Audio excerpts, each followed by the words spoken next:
Hello and welcome, guys, gals, and non-binary pals. My name is Eleanor. Welcome all to another exciting episode of Dick Rogers' Space Detective.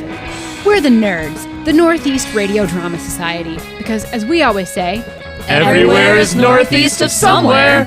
For the past 3.5 years, we've been digging up old episodes of a long-forgotten radio drama, Dick Rogers' Space Detective. This month's episode was found by Marcus Oberdeen from Pennsylvania. He found it while cleaning out boxes from his grandparents' home. Apparently, he found it at the bottom of a box marked, "For True Patriots," a box which also contains 60-year-old Fallout bunker rations. wow, okay. Let's just get right to the episode, shall we? Yeah.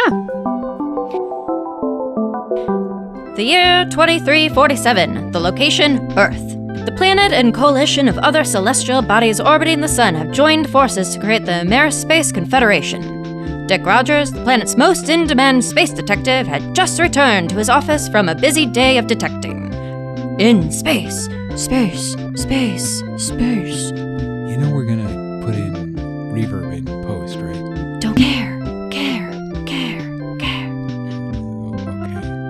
The plan was to kick up his feet, tip back a strong one, and calm his mind before writing up a few case notes and heading home.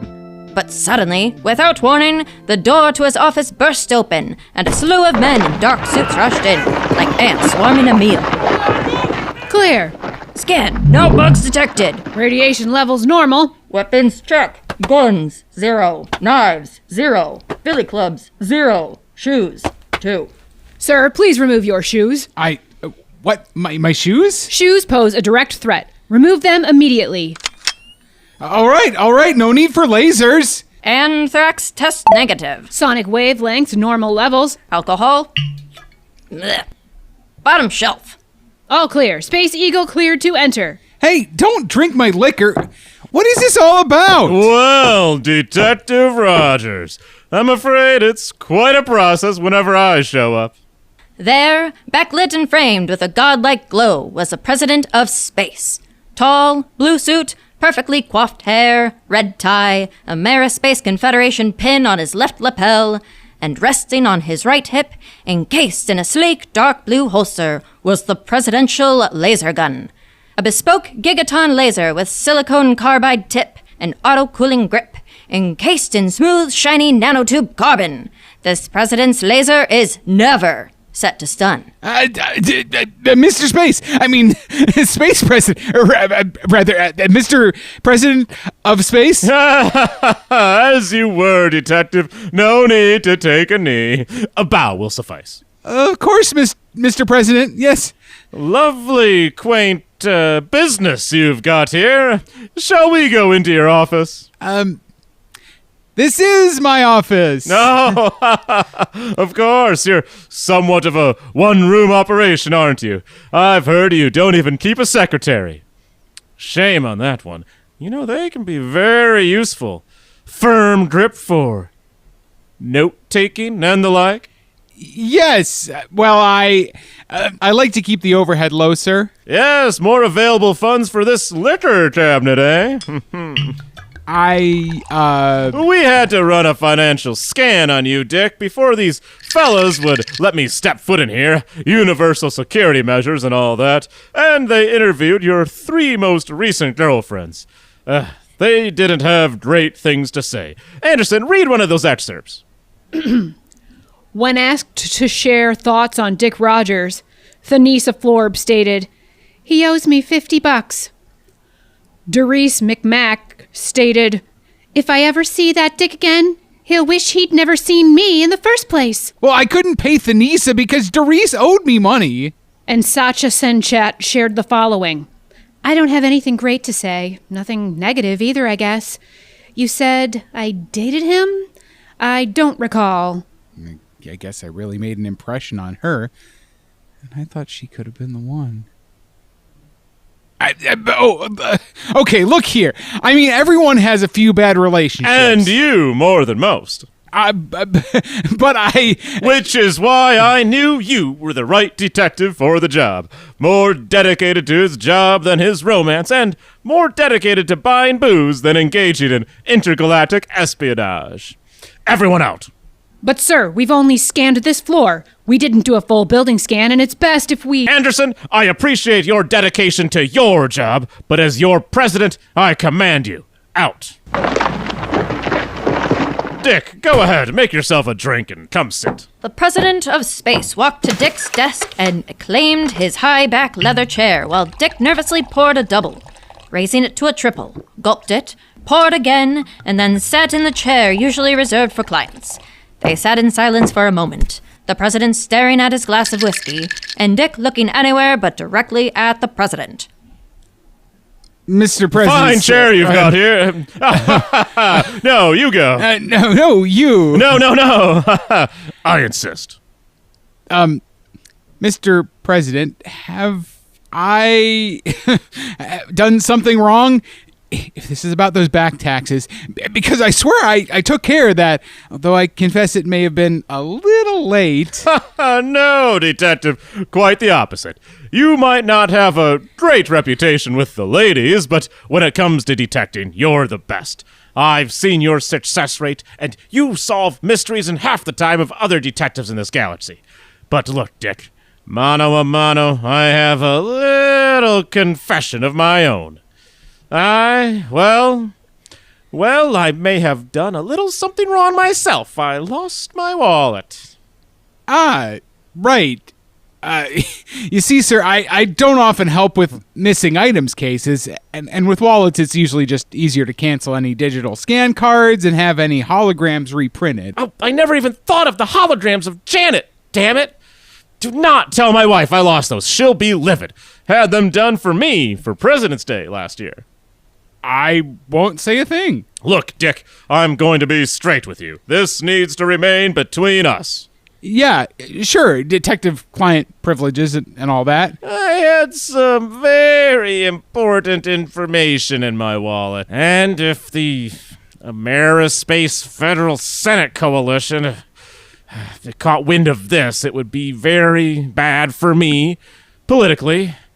Also, yeah, it could be bad in a lot of ways. I need your help to find it. Yeah, I mean, I don't really, get into political stuff. Not really my bag.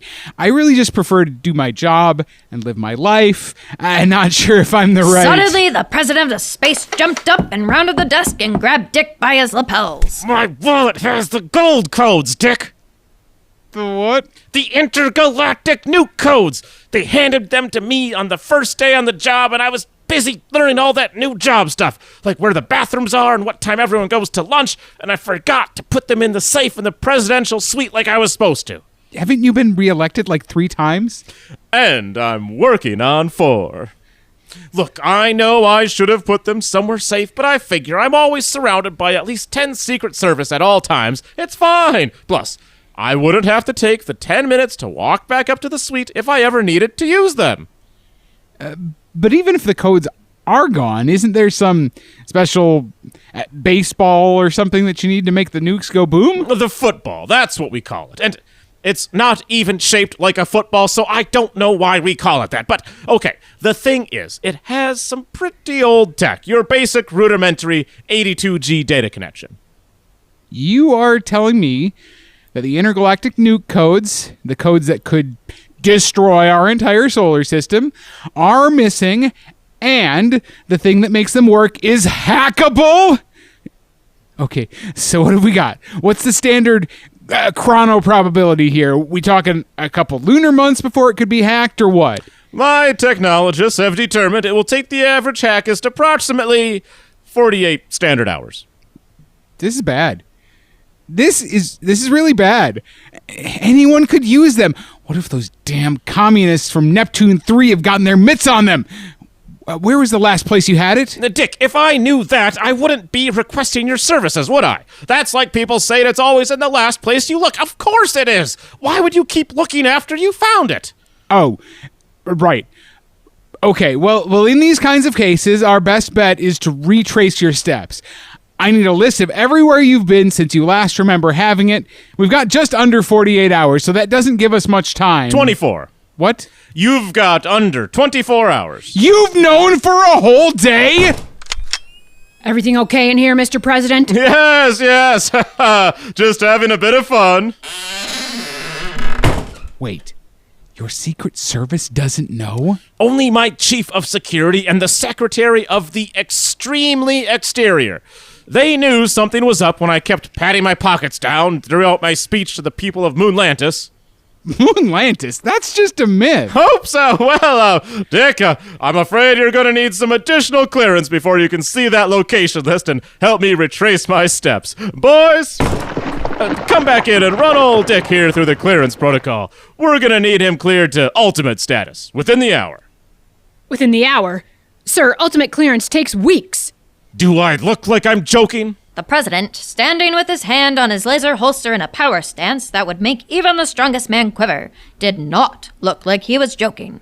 We'll find out just how serious this head of state is after this commercial break. Imagine a world where sounds invigorate. A world where sounds startle you awake. Experience pure Gesundheit. The perfect soundtrack to shock you out of your reverie. Recorded live and featuring dozens of dads, this exuberant collection has stunned the hearts of millions. Reminiscent of time spent with your dad in the living room or his workshop. No other collection gives you the uncomfortable feeling of pure Gesundheit. To order pure Gesundheit, call 1-800-768. Call 1-800-768. There's no biological need to do that so loudly! Rush delivery is available. Call now. Dick was cleared in 46 minutes and ushered onto Space Force 1. All right, Dick, thanks for putting up with that. I know clearance can be a bit invasive. Of course, Mr. President.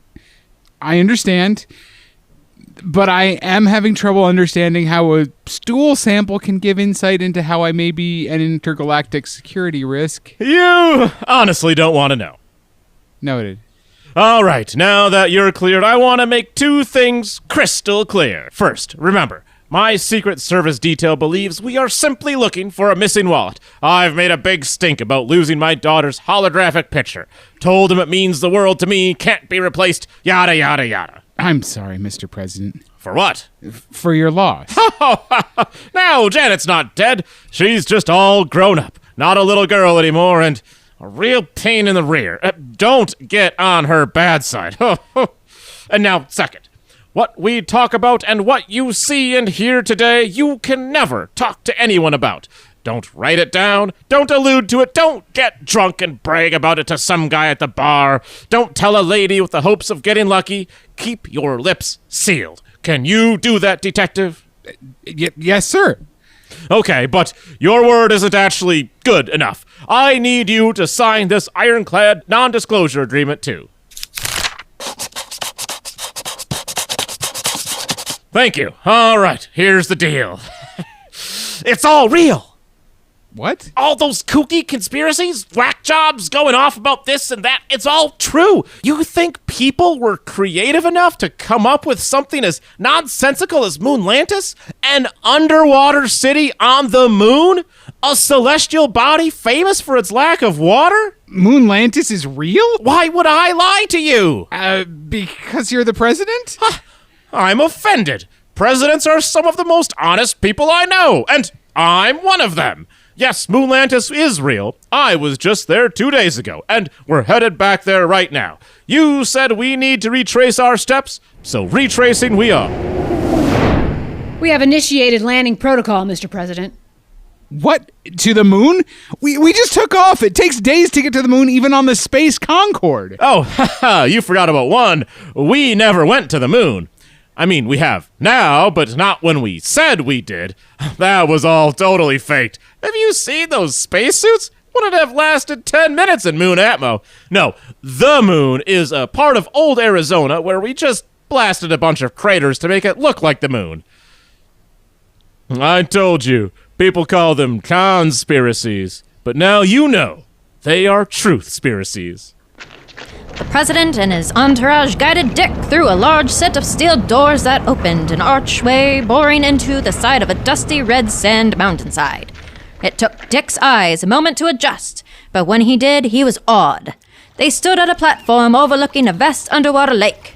Crystal clear water blurred but didn't conceal large structures beneath the surface. See, Dick, a whole city built underwater. Well, underwater and inside an anti-hydrodome. That dome allows the city to remain dry while keeping it at a nice, moderate 72 degrees all year long. It was built a while ago as an alternative to air conditioning, but it turns out there aren't enough mountains with underwater lakes to house everyone comfortably. So who lives here? Well, we sell condos to the wealthiest individuals in the world. It's like the perfect spring day every day, and people love how secluded and private it is. The workforce is primarily folks in witness protection. They need a safe place to live and work, and the 1% don't clean house or do anything for themselves. A pretty good system they've worked out. So why were you here? I was on the campaign trail. I gotta work to keep the voters happy. My fourth go-round isn't a shoo-in after all. I feel like I have so much left to do. I'm here for all the people, and a vote for me is a vote for space quality. The entourage made its way to the transport elevator, the Secret Service detail checking each location before allowing Dick and the president to proceed. Finally, they made their way down to the lowest level, the underground floor. All right, let's look around where you gave your speech. I spoke in this pavilion right over here. Are there any folks here that you think would pick your pocket? Not that I know of. I mean, most of the attendees are so rich, they don't know what to do with their money as it is. Crazy what these people spend their cash on. We've done a visual scan and came up empty. Oh, no, I'll never get my baby girl's hologram back. It means the universe to me. Oh, what will I tell my wife? Oh, she'll be so disappointed. Are they buying it? Maybe. They always just have that same gruff frown, so I don't know. Well, I could have told you it wasn't going to be here. Rich people aren't criminals. None of these lovely law-abiding folks would steal from me. Right. So is this the only place you went before you realized it was missing? Nope. I'm afraid we've got a bit of an adventure ahead of us, Dick. And don't forget, you're never to speak of what you've seen here. Once again, with hand on holster, the president of space made it deadly clear just how serious he can be about protecting state secrets. But before Dick can learn any more secrets, we need to find out the secret to a better life through commerce. Are you tired of the government tracking you, listening in on your phone calls, reading your emails, watching you 24/7, using 5G signals as sonar to map the inside of your skull and collect your personal private thoughts? If you answered yes to any of those questions, here's a must-have product for you. Introducing the Zithrax electronic bug detector. Now, this detector won't detect cockroaches in your apartment, but it will find those pesky bugs and cameras hidden in your spaces and the microchips they've injected into your body against your will. Use it at home. Use it at work. Use it on vacation. Use it in your Faraday-caged electromagnetic panic room. Anywhere you want to ensure your privacy, use the Zithrax electronic bug detector. This device is not intended to detect Zithrax brand electronic surveillance equipment. This device is considered a Class 3 device. All purchases of Class 3 devices are reported to the GIF, because the only reason someone would buy this is because they're having conversations they don't want others to hear. If they're innocent, you have nothing to fear. We return to Dick and the Commander-in-Chief, sometime later traveling in luxury aboard Space Force One. Sir, we're approaching Moon Station 1. Wait, now we're actually headed towards the moon? But it takes... And I'm the president of space, Dick. I travel in style. And with the latest tech on this here jet, we can get to the moon in approximately 3 hours. You're not cleared to know any more than that. But I thought I had ultimate clearance. Oh, that's cute. He thinks ultimate clearance is the highest clearance, Anderson, right? So what were you doing on the moon? Well, you've heard of Area 51, right? Yes, but isn't that back on Earth? Yep, it's specifically where we keep all the aliens. You know that saying, gotta keep your friends close and your enemies closer? Well, we keep the aliens on Earth, and we keep our friends on the moon. Docking in 3, 2, 1. Right this way, Mr. President. Detective Rogers. Welcome to Area 51 and 3/4. 3/4? Yes, someone thought they were being very clever because there was already an Area 52. What? Where? Have you ever wondered why sightseers can't go up into the Statue of Liberty's torch anymore? Stay focused, Dick. Our friends here are formerly beloved individuals who, let's just say, have made some missteps along the way and need a little guidance to get them back on track. When that happens, we ship them up here for a little R&R, refocus and retraining. Like a re-education camp? Oh, certainly not! More like a rehabilitation center. I think you'll understand a bit more once you meet some of the folks inside. The Secret Service ushered the two into a large open courtyard, complete with lovely gardens, relaxing fountains, and plenty of benches, some of which were occupied by individuals enjoying the artificial atmosphere. Well, let's see, who's out today? A beloved children's book author who has some unsavory political leanings. A beloved comedian who preferred his romantic partners unaware. A movie star who was repeatedly inappropriate with his coworkers. Oh, there's a science fiction author who turned one of his terrible books into a religion. Fatty Arbuckle. But he's been dead for over a century. Has he? Now, Dick, we've reached one of my favorite rooms in this whole facility. The pharmacy? Oh, yeah. They got the best stuff here. Stuff that is too intense to keep on Earth. And since this place is somewhat of a legal gray zone, and I'm the leader of the free universe, they kind of let me take whatever I want. Huh. Being the president does have its benefits, doesn't it? But my real mission is to serve all citizens of space, and I care deeply about all of my constituents, and they are always at the forefront of my mind. Okay, now where is it? Yes. Oh, Dick, are you ready to go to Shangri-La? Wait, that utopian paradise is real? Wait, let me guess. It's not actually in Tibet. Oh, no. Shangri-La is more of a state of mind, man. You just have to open your mind up and the possibilities are endless. So you're saying you teleport there? Yes, it is like telepathy, but to your own mind. No, Sildenafil, hydroxyzine, Atarax, neural growth, rapid inhibitor, long acting. What? Sildenafil, hydroxyzine, Atarax, neural growth, rapid inhibitor, long acting. It's Shangri-La, man. It's not a place, it's a drug. That will take you places. Oh, we've got some real weirdos working for us at the NIST, the National Institute of Space Health. Way back when, some of those wacko government scientists developed this puppy to take all of your cares and troubles away.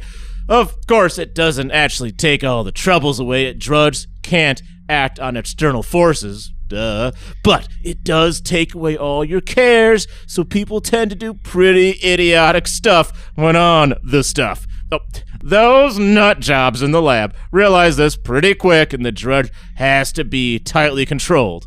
One perk of being president, I can have a dose every once in a while just for fun because I have such a hard job. Oh, okay. What are the side effects? Oh, never came up, man. All right, now one for you. Just take a spoonful of this. Tastes like banana cream pie. Okay, so how long before it cooks? Hey, two for me. Don't mind if I do. We were in the pharmacy of Area 51 and 3/4 on the moon when the drugs began to take hold. We had half a bottle of Shangri-La, 3 packs of Weezers, 8 zippers, a spool of anchovy hats, and a half a pound of Filberts. What are you doing, man? Narrating. It's like letting your inner monologue become your outer monologue. Oh, keep your inner monologue inside. Next thing I know, you'll be trying to break into my brain and take my inner monologue, man. My monologue, man. No, man. Your inner monologue must be so heavy, man. I can't believe you can hold that blaster and the weight of everyone's expectations at the same time. Whoa, this is heavy, man. Real heavy. Oh, here, you hold this blaster. I've got to hold these expectations. Oh, and my bladder. Oh, and my horses, man. There's like too many things to hold. Thanks, man. I am the president. Pew, pew, pew. Hey, let me take a rapid holo photo of you. Oh, wow. This thing feels amazing. It's like a glove and it's perfectly weighted. Okay, now look all cool and say, moon cheese. Moon cheese. Oh, you know what, Dick? Oh, you're so awesome. You're like my best friend here. No one else will just have fun with me. I want you to have that. What? Your blaster? Mr. President, I couldn't. Dick, I said I want you to have it. Well, thank you, Mr. President. I am honored. Dick, just call me Aloysius. Why? Because it's my name, Dick.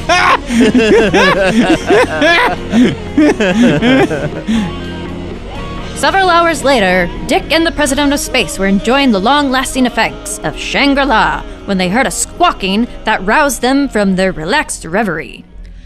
You shut your face, Agent Anderson. You and I both know I could track my father to the ends of this universe. I keep telling you, you're not that secret. What? Who is this lovely creature? Oh, Detective Rogers, this is my daughter, Janet. Oh, Janet, my darling daughter, what are you doing here? Of course. You're in Shangri-La land. Why are you letting some handsome detective get you high? Detective Rogers, explain yourself. Why have you been dragging my father, the President of Space, all across the universe? He has a speaking engagement tonight. Hey, this isn't my fault. Wait, you think I am handsome? Don't let it go to your head. Wait, what's that on your hip? Are you wearing my father's blaster? The one he got by being president of space? Oh, Janet, darling, Dick, here is a wonderful fellow. In fact, he's become like the son I never had. He was there for me during a real strong trip, and that solidifies a kinship amongst men of substance like us. Substance. Miss Janet, how did you find us? We have been in ghost mode all day. You think I let this man out of my sight without an undetectable digitracker on him? I put one in the penny slot of his loafers before he left. And it's a good thing, too. Otherwise, you two would still be here, loafing around. Here, Dad, I brought your suit. Picked it up from the dry cleaners because I had a feeling that you'd need to change on the fly. We've got to get to Grand Station Central for your campaign announcement speech. He's running for a 4th term, you know. I've heard. It's not my fault. We're just looking for his wallet. Your wallet? It was in your suit. I took it out before I had it dry cleaned. It's right here. And is everything still in there, sir? And why wouldn't it be, Dick? Ah, yes. All holophotos fully accounted for and everything else. Anderson, bring the football. Sir, we left it back at the Space White House. Do I have to do everything around here? You brought it? Of course I brought it. Why did you leave it in the bathroom? Why do you always need it in there? Alrighty, boys. We've got just enough time before my big speech to get this thing launched. Line it up. And in a flurry, Agent Anderson and the Secret Service had the football open, all toggles set to nuke, and ready for the president. Ready when you are, sir. Code 1, ready. All right. Here are your readers. I told you, you need bifocals. All right. YIKES 911GO. Yikes 911 go. Code 1, approved. Nukes armed. Code 2 ready. BAD8600PS. Bad 86 oops. Code 2 approved. Nukes launched. Dick stood by, stunned into silence, mouth slightly agape as the missile was launched. Passed through the planet's atmosphere and exploded, sending a shockwave outward and a mushroom cloud upward. Well, who's hungry? For some reason, I'm craving some banana cream pie. I thought we were preventing nuclear disaster, not causing it. How can you be so casual about this? Look, it's a little one. Basically a little tickle for the planet. We've got the cure for radiation sickness, so as long as they do what we tell them to, I will send down medics. It's Warfare 101, baby. Besides, it's an insect-based society anyway. They always survive this stuff. Like cockroaches. Yep, and fruit flies, which does not go well with that banana cream pie I'm going to eat, so it's really a win-win for all of us. Now, shall we talk about that finder's reward? Oh, And, how about discussing with me how you become the son he does have? Oh, well, if we're sure they'll be all right. Oh, sure. They'll be hunky-dory. Once again, Dick Rogers has saved the day. But did I feel pretty conflicted about this one. Raises a lot of ethical concern. Tune in next time to see how our hero Dick Rogers maintains balance and order in the universe. Okay, that was so wrong. What's up, Charlotte? Are you as uncomfortable with that pro-nuke ending as I was? No. I mean, yeah, okay, odd ending, but what's way worse is that we've already had a backstory for how Dick and Janet met. Way back in season 1, we found out how they met. Oh, okay. You mean we found an inconsistency in this show? Gotta be a first. Well, Eleanor, we've identified so many already. Like when Dick and Bippo first met. Oh, and the one with the Mothman. Oh, you were being sarcastic. Well, we're on Facebook at Dick Rogers Pod, on Instagram at Dick Rogers Space Detective, and you can join the nerds on Patreon at patreon.com/space_detective. And make sure you join us for your next Dick appointment. Same space time, same space station. This episode's nerds are Angela Ventris as Eleanor, Secret Service Agent 1, Spokeswoman, and Janet. Michael Storm as Mike Nutley, the President of Space, and Sneezy Dad. Andy Herman as Narrator and Secret Service Agent 2, and Nicholas Johnson as Dick Rogers and Spokesman. Dick Rogers and the Gold Codes was written by Angela Ventris, Nicholas Johnson, and Maverick Lee, with music by Nicholas Johnson, sound design by Michael Storm, and audio editing by Nicholas Johnson.